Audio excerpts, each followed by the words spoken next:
Hello friend, मैं नीलू लोक गायिका गीत अपने यूट्यूब चैनल पे आप सभी का स्वागत करती हूँ। और मैं जा रही हूँ एक सुंदर सा नाच गीत गाने। आप लोग को जरूर पसंद आएगा और मेरे वीडियो को लाइक सब्सक्राइब करना।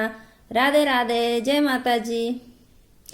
पहिरब 1600 के साड़ी चाहे रुपया गज बिचाए, पहिर 1600 के साड़ी चाहे रुपया गज बिचाए, पहिनब 1600 के साड़ी चाहे रुपया गज बिचाए, पहिनब ससुरु के कमैया चाहे सासु जर बुताए, पहिनब ससुरु के कमैया चाहे सासु जर बुताए, पहिनब 1600 के साड़ी चाहे रुपया गज बिचाए, पहिनब 1600 के साड़ी चाहे रुपया गज बिचाए, पहिनब जेठौत का कमैया चाहे जेठानी जर बुताए, पहिनब जेठौत का कमैया चाहे जेठानी जर बुताए,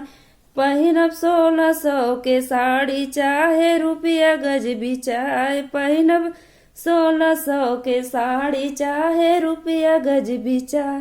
पहिनब देवरू का कमैया चाहे देवरनिया जर बुताए, पहिनब देवरू का कमैया चाहे देवरनिया जर बुताए, पहिनब 1600 के साड़ी चाहे रुपया गज बिचाए, पहिनब 1600 के साड़ी चाहे रुपया गज बिचाए, पहिनब पिया के कमैया चाहे ननदी बर बुताए, पहिनब पिया के कमैया चाहे ननदी पर बुताए, पहिनब 1600 के साड़ी चाहे रुपया गज बिचाए, पहिनब